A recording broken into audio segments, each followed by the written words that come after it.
पुरानी पेंशन की बहाली वाले राज्यों ने प्रधानमंत्री नरेंद्र मोदी को तगड़ा झटका दे दिया है। आपको बता दें कि पुरानी पेंशन की बहाली कर चुके राज्यों को केंद्र की मोदी सरकार के तरफ से 1 अप्रैल 2025 से लागू हुई यूनिफाइड पेंशन स्कीम का एक ड्राफ्ट भेजा गया था, जिसको लेकर केंद्र की मोदी सरकार ने इस बात की गुजारिश की थी पुरानी पेंशन की बहाली कर चुके राज्यों के मुख्यमंत्री से कि आप अपने राज्य में भी यूनिफाइड पेंशन स्कीम लागू करने की कवायद को आगे बढ़ाइए और इसके लिए बाकायदा ड्राफ्ट भेज करके पूरी कार्य योजना के बारे में जानकारी दी गई थी। लेकिन पुरानी पेंशन की बहाली कर चुके राज्यों के मुख्यमंत्रियों ने साफ तौर पर केंद्र की मोदी सरकार के ड्राफ्ट को खोले बिना ही वापस लौटा दिया। उन्होंने कहा कि हम अपने राज्य में सिर्फ और सिर्फ पुरानी पेंशन की बहाली ही जारी रखेंगे। हम किसी भी प्रकार की नेशनल पेंशन स्कीम या यूनिफाइड पेंशन स्कीम के बारे में विचार करने के लिए तैयार नहीं है और न ही हमारे राज्य के सरकारी कर्मचारी ऐसी कोई पेंशन स्कीम के साथ जुड़ने में इच्छुक हैं।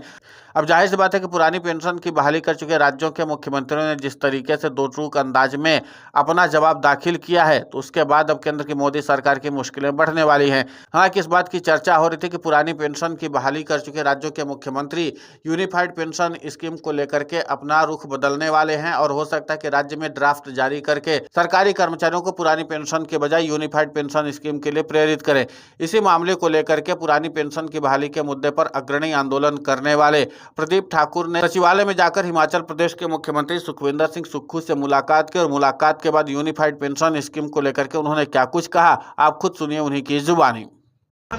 आज एनपीएससी का प्रतिनिधिमंडल सचिवालय पहुंचा था और क्योंकि लगातार जो है यूपीएस को लेकर सोशल मीडिया के माध्यम से और बहुत सारे र्यूमर्स फैल रहे थे कि प्रदेश में जो यूपीएस स्कीम को लागू किया जा रहा है। तो मैं स्पष्ट कर दूं कि हम आज जितने भी हमारे कैबिनेट मिनिस्टर हैं लगभग हमने कोशिश की कि सभी से हम मिले। आदरणीय श्री चंद्र कुमार जी, प्रोफेसर चंद्र कुमार जी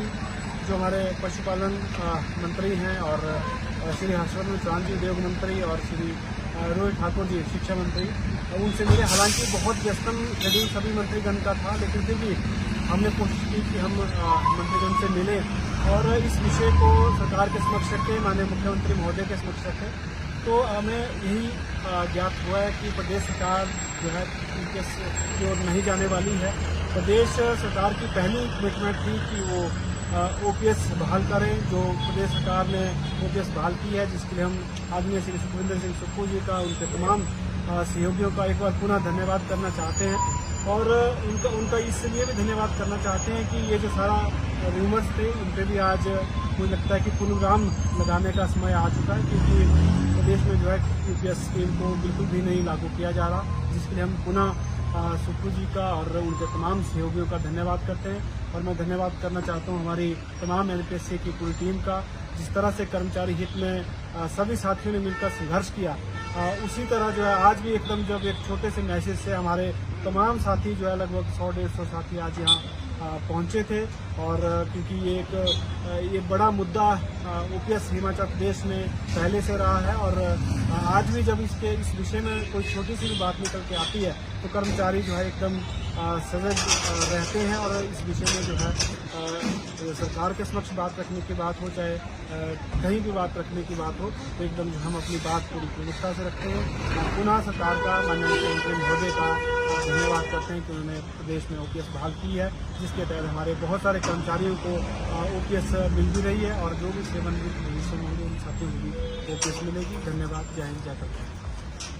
तो सुना आपने जिस तरीके से यूनिफाइड पेंशन स्कीम को लेकर के तमाम तरह की अटकलें और कयास लगाए जाते हैं, उन सब के बीच में प्रदीप ठाकुर ने साफ तौर पर बता दिया है कि कोई भी राज्य जो पुरानी पेंशन की बहाली कर चुका है, जो कांग्रेस शासित राज्य है, वहां पर किसी भी हाल में यूनिफाइड पेंशन स्कीम लागू नहीं होगी। लेकिन 2 राज्य ऐसे हैं जहां पर सत्ता परिवर्तन हो चुका है और वहां पर अब भी कांग्रेस की सरकार के बजाय भाजपा की सरकार आ चुकी है और ऐसे माना जा रहा है कि केंद्र की मोदी सरकार की तरफ से लाई गई महत्वाकांक्षी पेंशन योजना यूनिफाइड पेंशन स्कीम को इन 2 राज्यों में लागू करने की कवायद तेज की जाएगी। और ये 2 राज्य हैं राजस्थान और छत्तीसगढ़। यहाँ पर पहले कांग्रेस की सरकार थी, लेकिन अब यहाँ पर सत्ता परिवर्तन हो चुका है और यहाँ पर कांग्रेस की बजाय अब भाजपा की सरकार आ गई है और वो लगातार पुरानी पेंशन का विरोध तो करती ही रही है। ऐसे में यूनिफाइड पेंशन स्कीम जो प्रधानमंत्री नरेंद्र मोदी की ड्रीम पेंशन योजना है उसको लेकर के अब इन राज्यों के मुख्यमंत्रियों ने भी कमर कसनी शुरू कर दी है। माना जा रहा है कि इन राज्यों के मुख्यमंत्रियों की तरफ से बहुत जल्द सरकारी कर्मचारियों को यूनिफाइड पेंशन स्कीम का नोटिफिकेशन भेज दिया जाएगा और इनको